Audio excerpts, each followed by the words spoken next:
Malik, Aaron, and welcome back to Box Office Recap. So, month of May is over, the first month of the summer 2023 season. And how did it go? Well, it was a month. um, and that's pretty much it. It was a month. There was no real big breakout hit. Like, it just didn't happen. So that kind of makes for a really boring month. There was like nothing exciting like in April where we saw like the Super Mario Brothers movie just make an insane amount of money.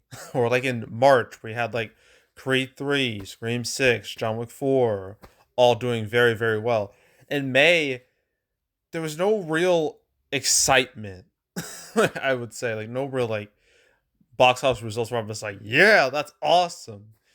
So yeah, yeah. But there is stuff to talk about.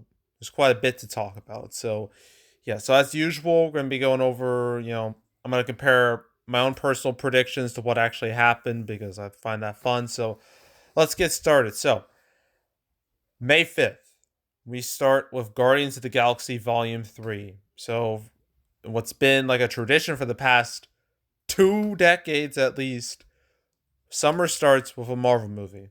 And this time it started with Guardians 3, a movie that should have came out way sooner than it did, but because of James Gunn's firing, then rehiring, then COVID, and all that, we're now getting it in 2023. So, yeah, but Guardians 3.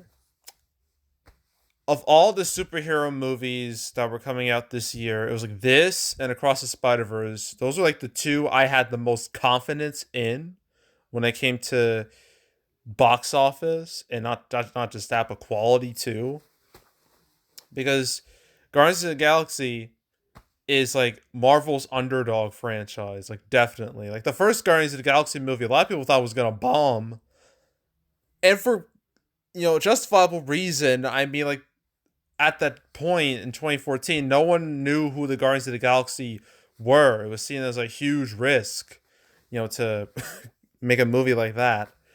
But thanks to a great ad campaign and the movie being really good, the movie did fantastic. It was one of the only bright spots of summer 2014. It held 2014 as a whole. So then 3 years later, you have Guardians 2, which because of the success of the first movie, it benefited the sequel. The sequel made more money, and it was one of the only bright spots of 2017. And now here we are 6 years later with Guardians 3. So expectations are pretty darn high. And it didn't quite reach like the highest of expectations. I thought this would have been $1 billion hit. That did not happen. But things could have been a lot worse. Okay. Because my prediction opening weekend, I predicted 110 to 120. And I thought its final total would be 250 to 300. And I thought this movie was going to be front loaded because recent MCU movies have been extremely front loaded. Look at the run of Ant-Man 3. Like half of its run came from its opening weekend. Like that's terrible. That is horrendous. And I didn't think Guardians 3 would do that much better. I mean, it had better reviews, but I wasn't too confident in its legs. And opening weekend, it hit 118, like right. I was dead on with my opening weekend number. I was like, okay, this is probably going to end with less than 300 million. And I was like, well, this is really underwhelming. Then something interesting happened. Something very interesting. This movie had legs, which is a real rarity nowadays for Marvel. But it had legs. I mean, hell, its opening weekend was decent. Like, only felt like 19%, where you have like Marvel movies dropping like in the 20s, 30s, even 40s for like Friday to Saturday. This was like 19%, so that's good. But second weekend really surprised me. Only fell 48%, less than 50. That's rare. That's super rare for Marvel. I think the only two movies that held on better were Black Panther and the first Thor, and that's it. Like, I was like, wow, this movie actually might stand a chance. And then the next few weeks afterwards, I mean, it hasn't dropped 50% once. Most, like, a good amount of Marvel movies these days, they drop like in the high 60s. This bucked that trend. Probably helped that word of mouth was a whole lot better than those movies. But yeah, now it's surpassed my predictions of making 327 million domestic. So that's a positive. It exceeded my expectations. And sure, compared to the other Guardians of the Galaxy movies, it will surpass the first movie very soon. The second movie, that's not going to happen. It won't surpass that. But it will at least be in the middle between the first and second movie, which is fine. And even compared to the second movie, it's only going to be off by a little bit, by about, I'm going to say 10 to 15 ish percent, which is a decent enough drop for a sequel, is like an acceptable enough drop. So, yeah, and it will make over 800 million. So, I can't call it a bomb, like, at all. I can't really call it a disappointment, but I'm not going to call it a runaway hit either. I think the movie, in my heart, it should have been $1 billion movie, but it didn't quite reach it. So, it's kind of underwhelming. But again, could have been a lot worse. I was thinking this movie was going to end like in like the 600 range after opening weekend, but it has legs. And the movie itself, from watching it, it is quite good. Definitely one of the better Marvel movies of the last few years. I definitely liked how it had a bit more of an edge to it. It wasn't as clean cut as other MCU movies. I mean, hell, this had the MCU's first F bomb. Yeah, that was something to witness. And of course, like Rocket's whole story, that was like made the movie for me, because that shit was really sad, but it made me feel things. With Ant-Man 3, for comparison, I felt nothing. Nothing. Guardians of the Galaxy 3 made me feel things. It made it made me emotional. And that's great. That movie can do that. So yeah, Guardians of the Galaxy 3, I'm glad it didn't underperform like I thought it would after opening weekend. Glad it's done well enough. I highly recommend you watch the movie though. It's a good one. I'm telling you. And at least the series ends on a high, because as you know, James Gunn is now with the DCU, trying to reboot it and save the whole thing. And now he's working on Superman Legacy. So we'll see how that goes in 2 years. And then there was another movie that opened in May 5th. You probably forgot about it, and I don't blame you. Love Again. Ugh. So I predicted 2 to 3 million opening weekend. Low about 2.3 million. There you go. And its final total, I think it was like 6 million, and 6 million. There it is. A super accurate prediction, which is not good because these numbers are abysmal. They are god awful. But somehow they're not even the worst of the month. But yeah, like it had a really poor opening, had a decent drop, but at that point it was too little too late, and then it was out of theaters by literally the end of the month. It was just gone. So yeah, I'm not surprised. The movie had a very hella muted ad campaign. No one knew it existed. And just releasing on the same weekend as Guardians 3 felt like a really stupid decision in hindsight. But that's what Sony did, and the movie tanked. So, yeah, I'm not exactly shocked about this result. So, and there's nothing really else to say. So that was the first weekend of May. It started off lighter than I wanted it to, but Guardians 3 was able to survive. It was able to save itself over time. So, there's that. But that was May 5th. May 12th was just nothing. Literal nothingness. That's how you would describe this weekend. Nothing did well. It was a total waste. You could have released something else here that could have made some money, but no one No one took that chance, and as a result, the weekend was just an unmitigated disaster. At least when it comes to new movies, Guardians 3's second weekend was like the highlight of that whole weekend. But let's talk about all these movies. Not Blackberry because I didn't cover it. Like, I didn't make like a prediction video for, it, so I'm not gonna talk about it. But let's talk about Book Club: The Next Chapter. Oof. Oh man. So I predicted an opening weekend of 5 to 10 million. Open with 6.6. So I was like, ugh, this is not great.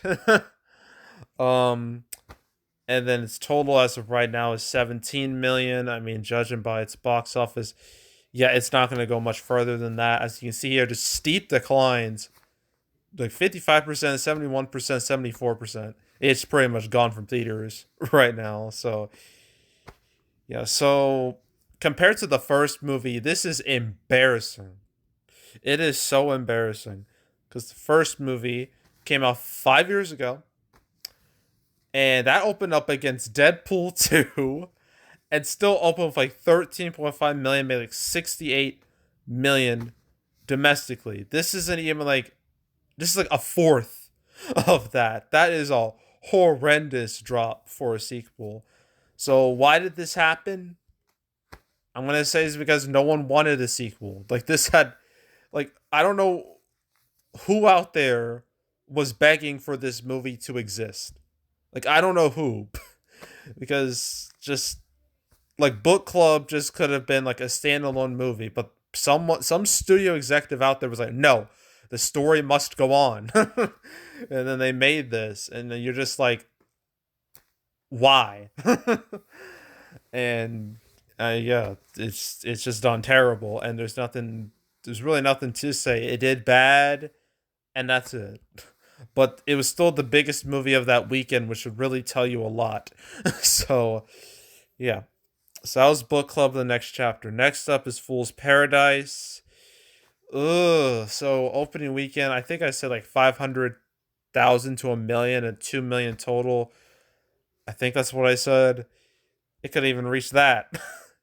It wishes it could have reached that. Only opened with like 464,000. It's made 854,000 total. I mean, look at these numbers. Mine is 77%, 95, not, it's out of, it was in one theater. One theater this past weekend. That is so sad. Now, why did this bomb? Well, it's very easy. The first of all, the movie wasn't good. Second of all, it had zero advertising, so those two things were a complete and utter death sentence. So, yeah, I'm not shocked about this result at all. It's a movie that existed and died. It died before it even came out, really. So, yeah, what's next? Hypnotic. This is a weird one. At least with the movie, because it got like announced or like got a release it like 2 months in advance, and it was from like this no names distributor who most people never heard of ever, Catch Up Entertainment, and they gave it like 2,000 plus theaters. I mean, this had like Ben Affleck. It was directed by Robert Rodriguez, and despite all that, the movie just never ever took off. It only opened with like 2.4 million. I predicted like 2 to 3 million. I think I predicted like 5 to 6 million total. I don't remember. It couldn't even reach 5. It hit 4.5. Its legs have been abysmal. Like, it fell 66% the next weekend, and it was out of theaters by the end of May. So it was literally in theaters for like 2 weeks, 2 weeks only.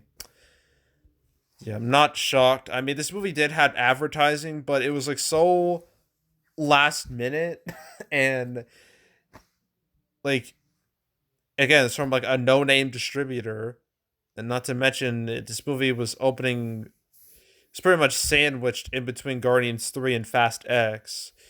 It's like once Fast X and all the other big movies started coming out, this movie was gonna have a short life, and that's exactly what happened.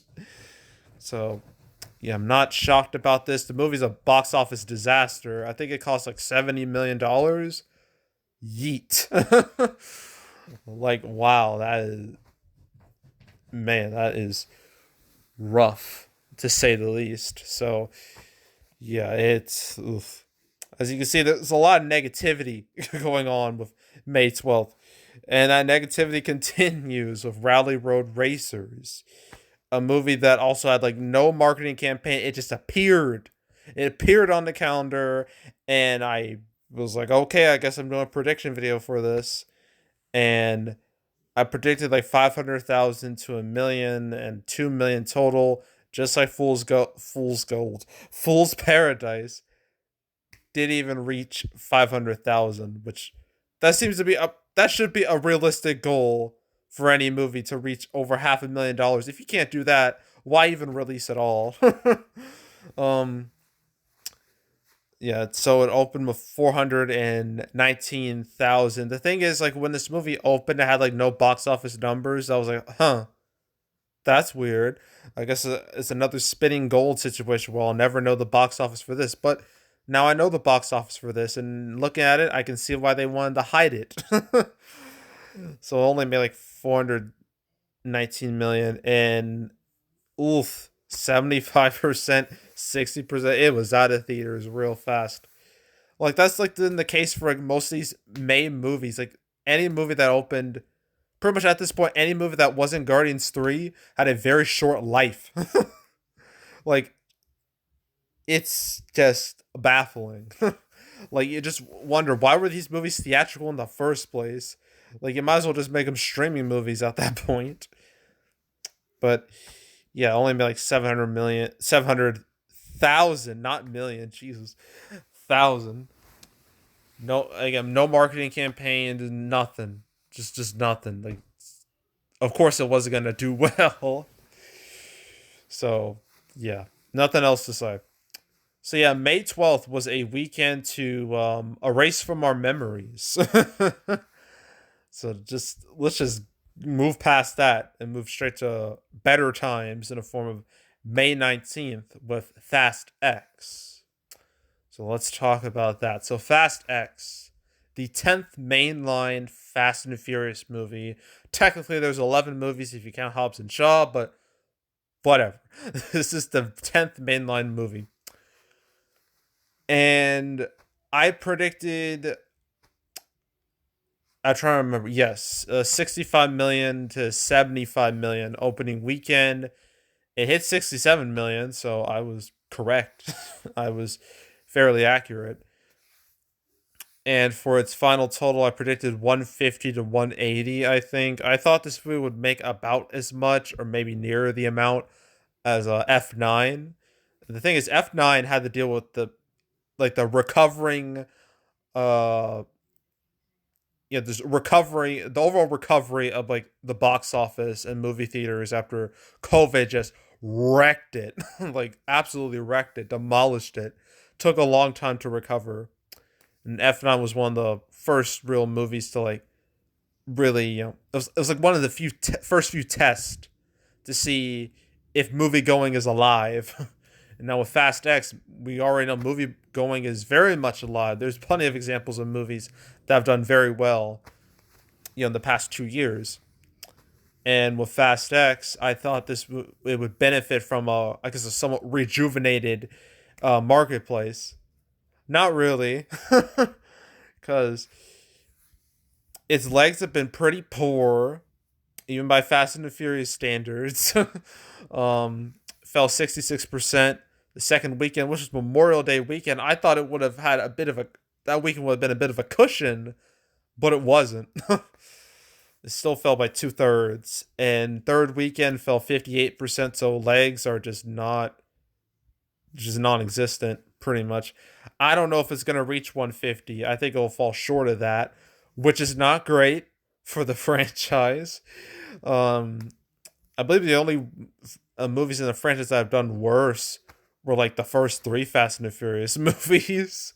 Definitely, I mean, Tokyo Drift is the undisputed low point when it comes to box office for these movies. So I don't, obviously Fast X was never going to do worse than that, but still, These are not great numbers. Now, internationally, it did a lot better. It's made over 600 million.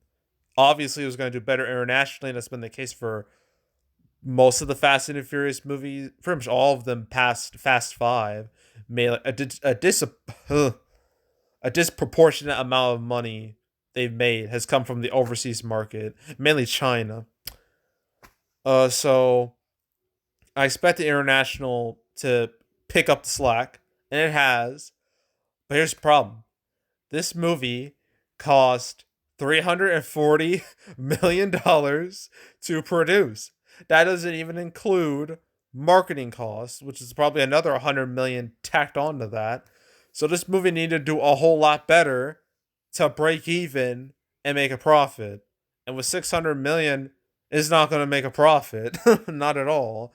It's pretty much the same situation as Black Adam, where that movie needed to make like that movie cost like 200 million, but it needed to make like 5 to 600 million to break even and make a profit. It only made like 400 million, so that was seen as a flop, despite making blockbuster esque numbers, and that's the case here for Fast X. Same situation, and it's funny because like, you know, The Rock, you know, spoiler alert, if you already know he's in this movie, okay, it's pointless to call it a spoiler.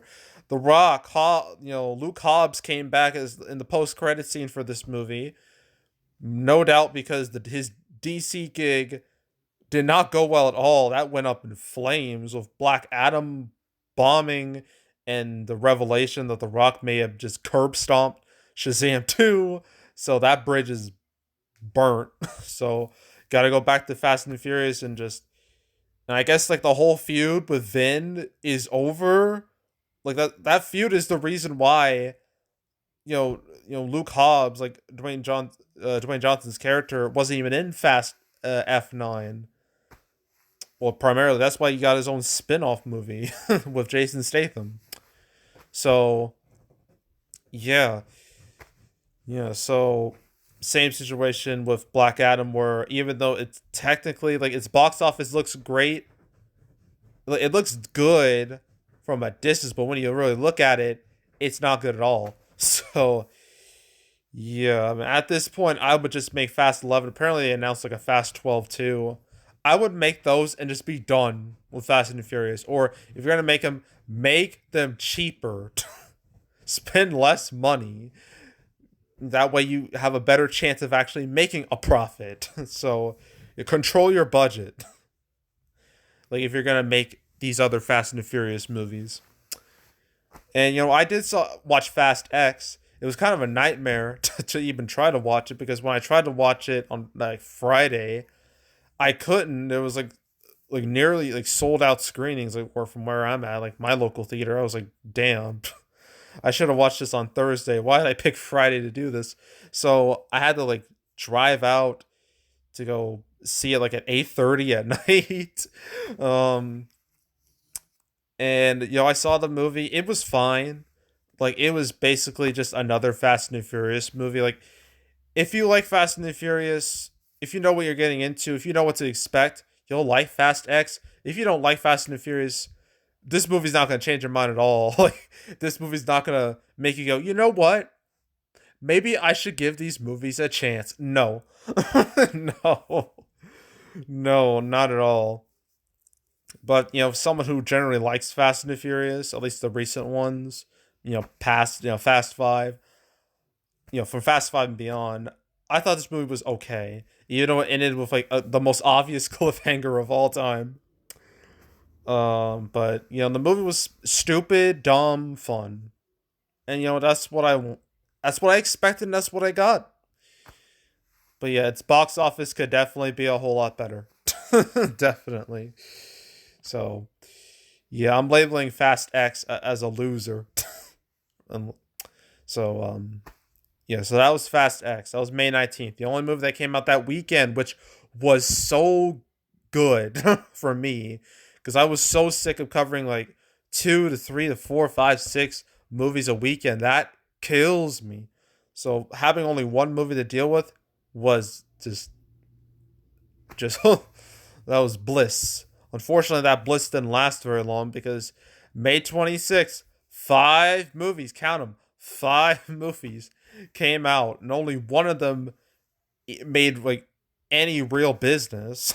And even then, it's not even a hit. So May 26th, that whole weekend was a loss. So let's go over all of these movies one at a time. So first of all, About My Father. Ugh. So opening weekend, I think it was a 4 day weekend. So I predicted like, I don't know, 2, 3 million, 3, 4, 5 million opening weekend. I think for 3 and 4 day, and final total would be like 10 million.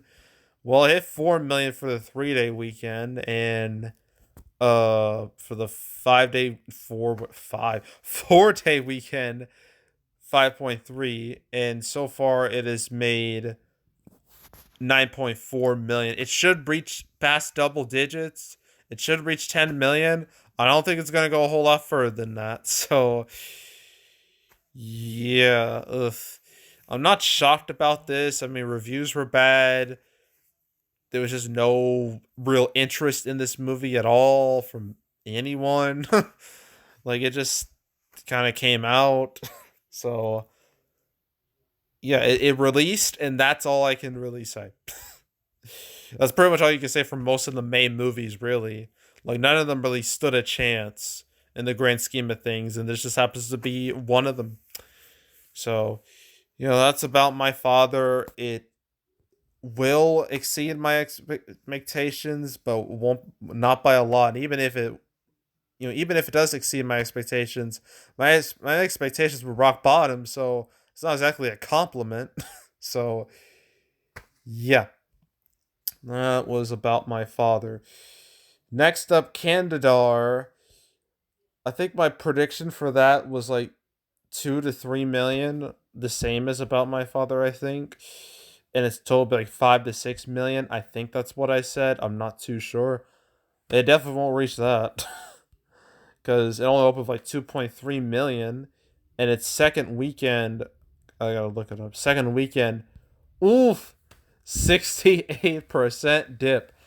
That's terrible. That guarantees this movie it's gonna die pretty much this weekend, and it's gonna be gone by before the end of June. So that's pretty rough, to say the least. So why did this happen? You know, no one cared. Again, no real marketing push. I mean, I know Gerard Butler has his fans, but none of them gave a damn about this movie. They all went to see Plane. They didn't watch this. So yeah, I kind of had like a bad feeling about this movie. I had a bad feeling about all the Memorial Day movies besides Little Mermaid. And yeah, I'm not surprised it did terrible. So yeah, that's pretty much it for Candidar. Nothing else to say really. Okay, Little Mermaid. This is an interesting one because this movie kind of has the opposite problem of Fast X, where Fast X is done kind of real domestically. Like overseas, it's done a lot better. Here, like its domestic numbers are not bad at all when you really look at them. I mean, I predicted opening weekend of like 100 to 110, and like a 4 day weekend like 125 to 135. It didn't hit that, but 95 million still isn't a bad number. I mean, Aladdin opened with like 91 million, so it was in a good place. And its 4 day number was 118 million, which again isn't bad. That's actually one of the best Memorial debuts of all time. And it had a 57% drop, which isn't great, but it's not horrible. There's been plenty of movies that had worse declines, post Memorial Day, and it's already passed like 200 million domestic. And I predicted a final total of like 300 million, which I think it can definitely it could crawl to that. Which, like, looking at solely its domestic numbers, these numbers are good. When you talk about international numbers, things change dramatically. Like, international numbers are causing this movie to sink to the bottom of the ocean. I had to make a sea pun, like a water pun in here somehow because it's Little Mermaid. But yeah, its international numbers are trash. Like they are just really not good at all.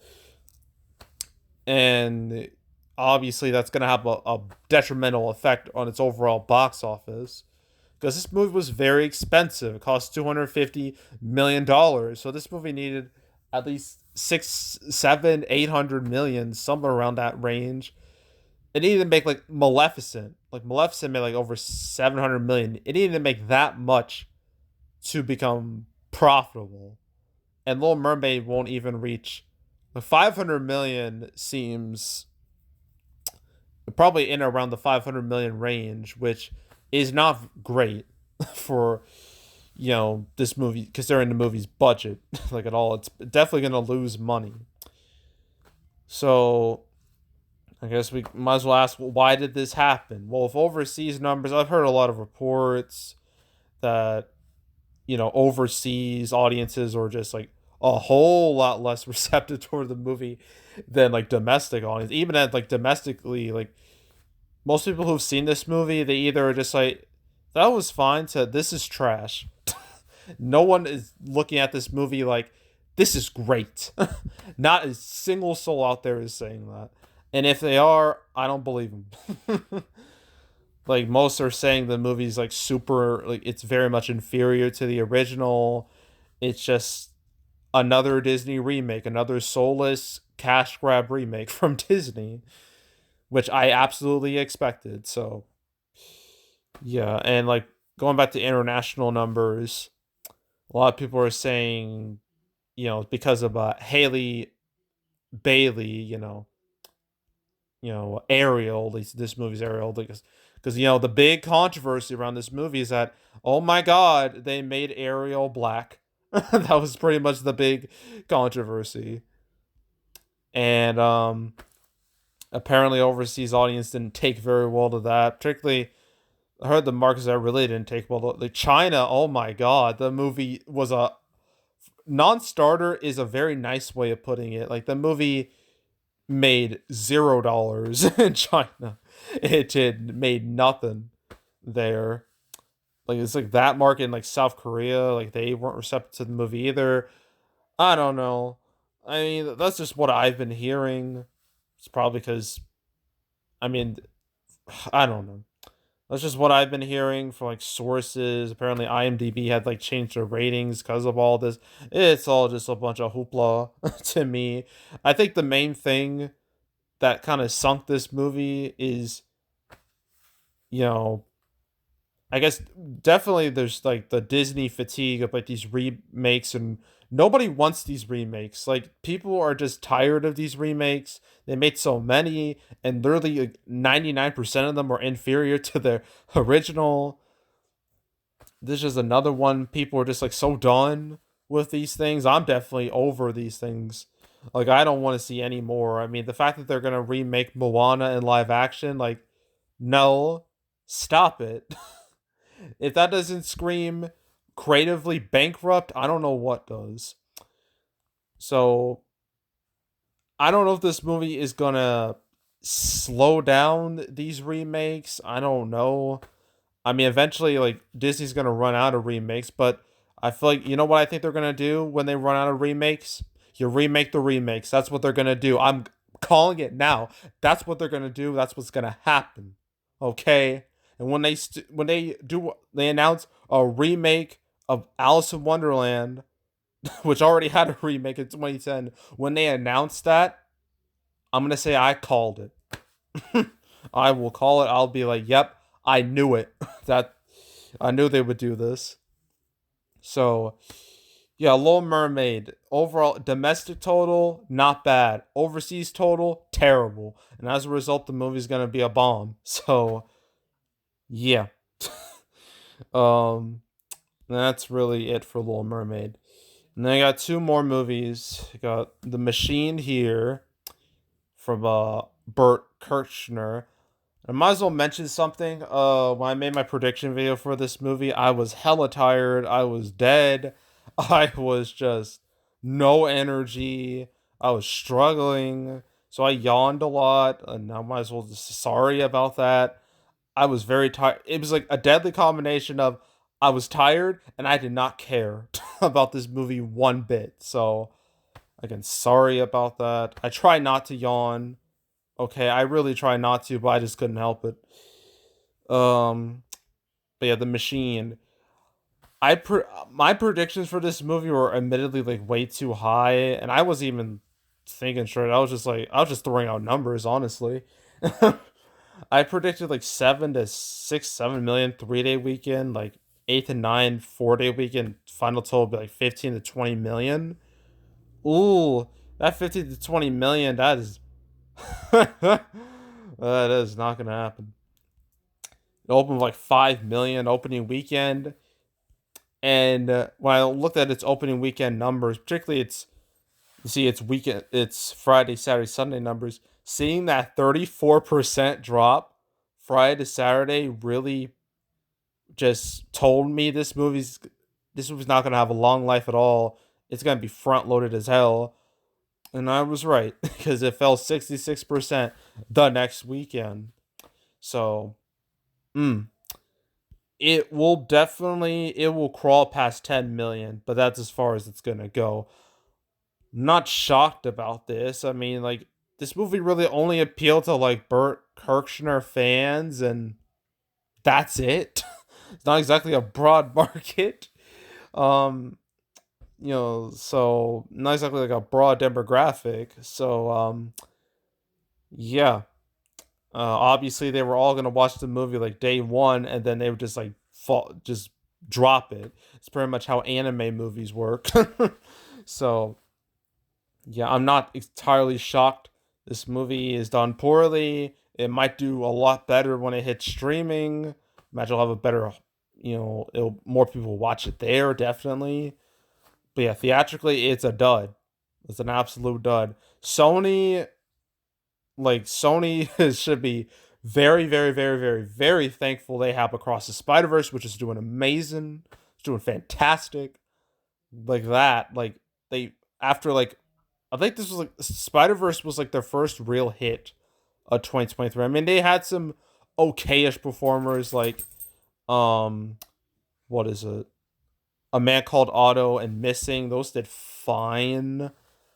Uh, but no, yeah, it was Missing. Those did fine, but every other Sony movie after that's just been a bomb.